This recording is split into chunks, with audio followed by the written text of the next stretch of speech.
इस एपिसोड में हम आपका खैर मकदम करते हैं जिसका नाम है नूर हक, और हम शुक्रगुजार हैं कि आप इस प्रोग्राम को लगातार देख करके पसंद कर रहे हैं, लाइक और सब्सक्राइब कर रहे हैं, शेयर कर रहे हैं। प्लीज़ मेहरबानी से करते रहिए।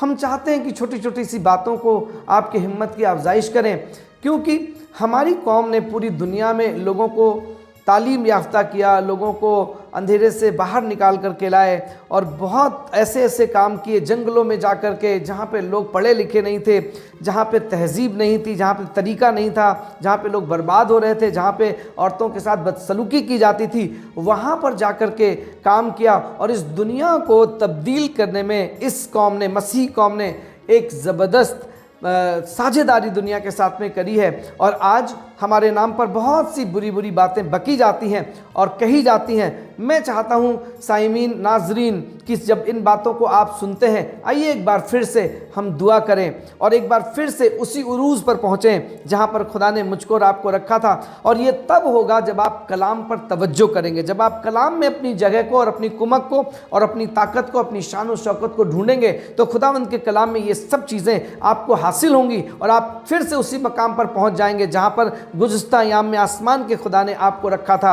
हम बात कर रहे थे हज़रत मर्दकी की और मलिका एस्तर की। और जब मलिका एस्तर तक ये खबर पहुंची, मलिका एस्तर ने एक काम किया, वो बादशाह के पास में बिना बुलाए चली गई।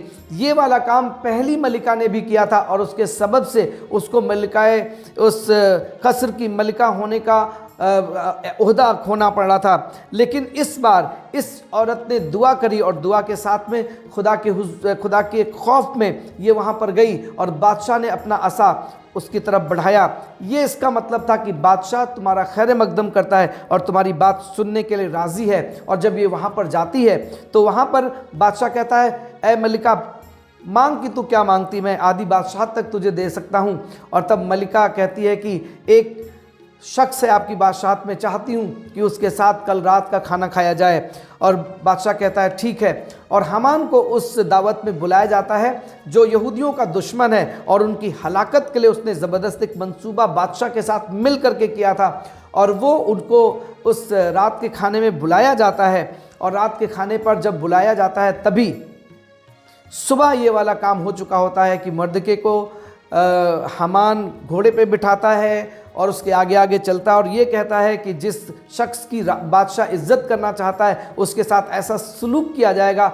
उसी सुबह में वो आया इसलिए था कि मर्दके को अपने घर में खड़ा किया गया, 50 हाथ ऊंचा फांसी के फंदे में लटकवा दे, लेकिन उल्टा हो गया। उसको गोद में उठाना पड़ा, उसको घोड़े पे बिठाना पड़ा, उसके आगे आगे उसे एलचियों की तरह बोलना पड़ा। ऐसी शर्मिंदगी उसको हासिल हुई। अब शाम को उसको रात के खाने पे बुलाया गया है और मलिका बादशाह से कहती कि हम और हमारे लोग बेच दिए गए हैं। तो बादशाह पूछता कैसे, क्या हुआ?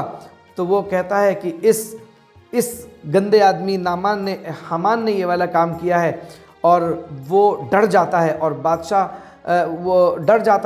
गुस्से में वहाँ से चला जाता है और वो मलिका के पैर पकड़ लेता है कि मेरी जान बख्श दी जाए। और जब बादशाह वापस अपने बाग से लौटता है बहुत जलाल में, तो देखता है कि वो मलिका का पैर पकड़ करके वहाँ पे पड़ा हुआ है। और तब वो अपने ख्वाजा सराओं को हुक्म देता है और वो ख्वाजा सरा उसके सर पे काला कपड़ा बांध करके ले जाते हैं। और कोई ख्वाजा सरा कहता है कि हुजूर, इसने मर्दके के लिए अपने घर में 50 हाथ ऊंचा फांसी का एक फंदा खड़ा किया था। बादशाह कहता है उसी में उसको लटका दिया जाए। आपको मालूम है कि जो दुश्मन इतना बड़ा था, एक मामूली से व्यक्ति ने, एक मामूली से शख्स ने जिसका नाम मर्दके है, वो खामोश नहीं रहा और एस्तर खामोश नहीं रही।